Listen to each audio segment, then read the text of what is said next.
The title of my presentation is Addiction and Mental Health, the story of Johnny Manziel by Rob Butler. I hope you enjoy it.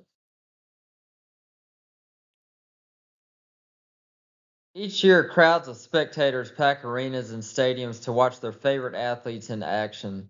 Fans idolize them, young athletes want to be them, and corporate sponsors want to work with them. However, like millions of Americans, athletes grapple with drug and alcohol addictions. Rarely does a day pass without news of a player entering rehab, failing a drug test, partying lavishly, or overdosing on a substance. Professional sports foster substance abuse. Many athletes are highly paid and can easily access drugs through their social circles.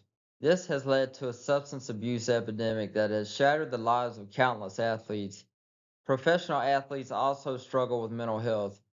For my cultural topic, I've chosen to focus on a documentary which delves into the substance abuse issues and bipolar diagnosis of former NFL quarterback Johnny Manziel.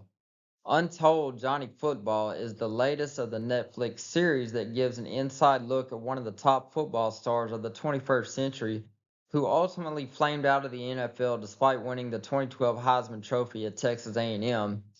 Manziel's career in pro football never bloomed because of his issues with drugs and alcohol, along with psychological problems.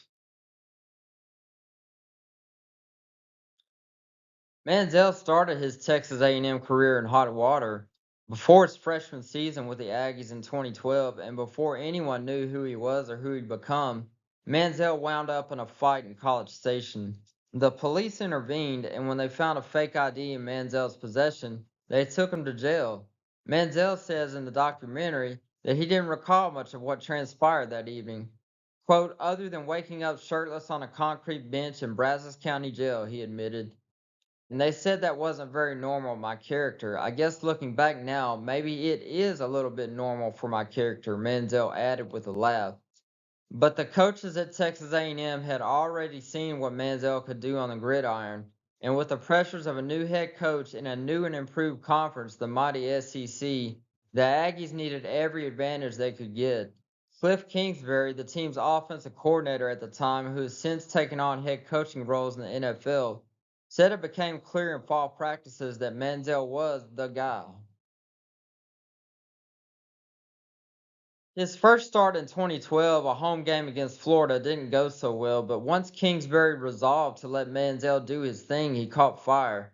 Manziel threw for over 3,700 yards with 26 touchdowns to 9 interceptions, while rushing for over 1,400 yards and 21 touchdowns. He was a dual threat quarterback who shocked the world when he led the Aggies into Tuscaloosa to face the Alabama Crimson Tide and blew up their highly ranked defense in one of the most hostile college football environments in the country. Texas A&M won 29-24 that night, and Manziel threw for 253 yards and 2 touchdowns and ran for 92 yards to beat the number one ranked team. But Manziel admitted his popularity, which seemed to come immediately during that Heisman Trophy season, was hard to handle. He wasn't sure how to handle it. Quote, I didn't know how serious it was until I walked out of the locker room, he recalls. I would always go find my parents and I couldn't find them. Manziel's mother, Michelle, recalls finding her son through a mob of people and seeing a fear in his eyes that she'd never seen before. From that point on, Manziel struggled to move around in public on his own. Manziel himself describes it as pure chaos 24/7 if you stepped out of the house. Kingsbury recalls the quarterback being forced to enroll in online classes, which for Johnny football, that's not a good idea.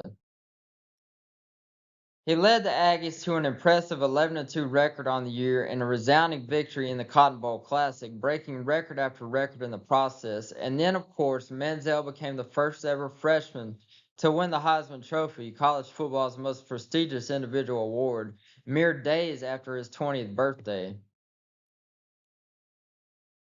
By the time his sophomore season rolled around, Manziel had become invaluable to many individuals and institutions. In many ways, he was bigger than his team, his school, and his sport, and he internalized that as any 20-year-old kid would be apt to do.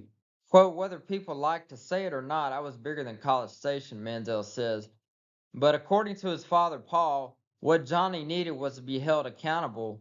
His coaches couldn't rein him in, with Kingsbury noting that he, quote, Felt you always had to be careful on trying to tell Johnny how to live his life, close quote. Paul notes that the school could not afford to take him out and waste a season, even if that was what would have been best for Manziel himself.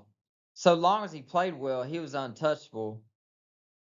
Quote, all the expectations, the partying, the NCAA stuff, all the A&M stuff, all the pressure, I think it changed him, Paul adds. Despite partying, rule breaking, and other forms of debauchery, Manziel played well enough in his second and final season with the Aggies in 2013 to become a top NFL prospect. His team finished 8-4 on the season, but back then it didn't matter to Manziel. He was busy looking ahead to life in the pros. As soon as Manziel opted to leave College Station and go pro, his agent, Eric Birdhart, launched an intensive campaign to clean up the former Aggie's image and help him get picked in the first round of the draft. Manziel went to San Diego for pre-draft training, limited his social media posts to photos and videos of himself working out. He gained weight and he stopped drinking. Burkhardt hoped that such a display of dedication to his craft would help teams consider Manziel as their franchise's future, and for a while, Manziel adhered to the plan. But just a week before the NFL Combine in Indianapolis, he slipped up by partying in California. Quote, I didn't remember much of the night, Manziel recalls. I woke up in a hotel room and didn't know how I got there. He also didn't know if he was going to pass the drug test he had to take once he got to Indianapolis. Though his agent strongly recommended against him attending the NFL Combine, Manziel was adamant about participating in the pre-draft event. But Burkhardt knew that if his client failed the drug test there, he'd lose all hope of going in the first round and may not get drafted at all. Burkhart went so far as to instruct Manziel's parents to check into the hospital with fake chest pains so that their son would have a believable excuse to leave the combine and avoid a drug test. But Manziel had other ideas. He said, quote, I'm gonna chug a gallon of effing water. I'll piss this shit out. Burkhart recalls Manziel telling him. Trust me, I've been passing these tests at A&M for a while, Manziel said. Burkhardt later learned that Manziel only passed those tests in College Station by having the Aggies' fourth-string quarterback pee on his behalf. But by then, Manziel's plan was already in motion. Manziel says, quote, I get like 3 gallons of water, a bunch of Pedialyte, and 4 drug tests. Then Burkhardt says there's like 6 hotels at the combine, so every team's staying at these same hotels. We get on the elevator, and oops, 2 general managers and a college scouting director get on the elevator. I'm holding the drug test, trying to hide them. We go to my room. We're holding his piss up in the bathroom in my hotel room, and it's a little ambiguous. Johnny's just crushing liquids. We take our second one. It's a little lighter. So he's like, ha ha ha, we got this. I was like, keep drinking, he added. By the way, of course he crushed his interviews. In fact, rave reviews out of the combine on how great he did. Manziel recalled the incident as a very, very scary thing, one that I think snapped me out of partying for just a little bit. As the 2014 NFL draft approached, buzz had built that Manziel would wind up getting selected in the first round. In fact, some even suspected he could become the #1 overall pick. Billboards had popped up around Houston urging the Texans to use their coveted first pick to bring Manziel back to the Lone Star State. And as fate would have it, Manziel found himself at a charity event alongside the team owner and his wife. Quote, Johnny ends up donating his own money to the cause, Burkhart recalls. It goes phenomenal. The next day I get a call, he continues. He was golfing today at River Oaks Country Club, and it got back to the owner's family that Johnny, by hole 5, had taken his shirt off, looked intoxicated, and broke multiple clubs over his knee and threw them in the pond. So there goes Houston. Manziel and his representatives had no idea where he would wind up as they arrived on the draft floor in New York City. He waited with growing anxiety as team after team passed on him. His dad notes that, quote, a lot of teams did their homework and wanted to avoid the risk that would come with drafting a person as volatile as Johnny Football. But the Browns were willing to take a chance on the electric quarterback. They moved up 4 spots in the draft and selected Manziel with the 22nd overall pick. And from that point on, the city of Cleveland staked all the hopes of its wayward football team on Manziel. Manziel says in the documentary that it didn't take him very long to realize he wouldn't be happy in Cleveland. Without the familiar faces, structure, and camaraderie built into college football, the Browns' supposed savior struggled. Quote, I had every single thing that I could have ever wanted. You have money, you have fame, your first round draft pick, battling for a starting quarterback position, Manziel says. But when I got everything that I wanted, I think I was the emptiest that I've ever felt inside.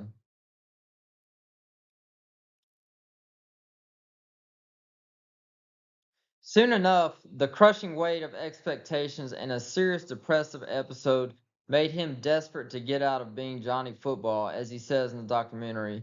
He showed up late to team meetings, refused to watch tape, and fell out of the starting quarterback spot. Manziel continued partying on nights when he should have been preparing for games, and unlike in college, it was showing on the field. His family and Burkhardt encouraged him to go to rehab, and when he returned to the team, it appeared as though the hiatus may have been exactly what Manziel needed to step into the role of savior at long last. But the changes didn't stick, and Manziel had several run ins with the law. In January 2016, his girlfriend accused him of hitting and threatening her, which led to a misdemeanor assault charge. Though lawyers reached an agreement with officials to get the charge dropped under certain conditions, Cleveland finally parted ways with the former star less than 2 years after trading up to draft him. He was later diagnosed with bipolar disorder that year. As photos of Manziel during his late night escapades increasingly found their way to tabloid covers and gossip websites, it became clear he had turned to alcohol and drugs as an escape. He mentions using cocaine and Oxycontin regularly in the months following his departure from the Browns, adding that he lost 40 pounds in a 9 month span. Burkhart cut ties with him shortly thereafter, and in the documentary, his family recalls feeling helpless as they watch Manziel's life spiral further out of control. Eventually, after he repeatedly refused to return to rehab, Manziel lost his family too. Manziel says he ramped up his drug use to a constant daily thing for the first time in his life. The quarterback spent nearly $5 million on a prolonged bender and ignored his bipolar disorder after taking offense to his initial diagnosis. Quote, I wanted it to get as bad as humanly possible to where it made sense, and it made it seem like an excuse and an out for me, Manziel says in the documentary. While reflecting on this period of his life in the documentary, Manziel recognizes that he was engaging in direct self sabotage in an effort to burn this thing down. He nearly succeeded in doing so several months after purchasing a firearm. Quote, the plan was to take my life, Manziel says in the documentary. He attempted suicide, but when he pulled the trigger, his gun misfired. He says, still to this day, I don't know what happened. The suicide attempt gave Manziel a new perspective on life. Manziel left Los Angeles and returned home to Texas where he began his recovery. Quote, it's been a long, long road, and I don't know if it's been great or it's been bad. That's kind of still up for debate, Paul Manziel said in the documentary. But we're blessed and he's still with us and we can still mend fences. I think Johnny's got a lot better days coming than what he's had, his father said. Johnny Manziel says in the documentary that he's now on the pursuit of happiness in a way more simplistic form than he was years ago. Mental health in sports is something that is hardly talked about, and this documentary tries to put a spotlight on it, and it fails. The documentary didn't tell Manziel's story wrong. The problem with Untold is that Manziel's story is not one worth attention. Manziel shows almost no remorse for his actions that hurt people. He smirks and chuckles as he recounts his college days when he was drinking, doing drugs, and dismissing his friends and family who told him to seek help. Manziel failed to illustrate the importance of mental health in situations like his. Rather than providing a hopeful story about overcoming mental health issues, Manziel tells one of abusing drugs and alcohol while being rich and famous, all while proving his lack of regret to those who were affected by his actions.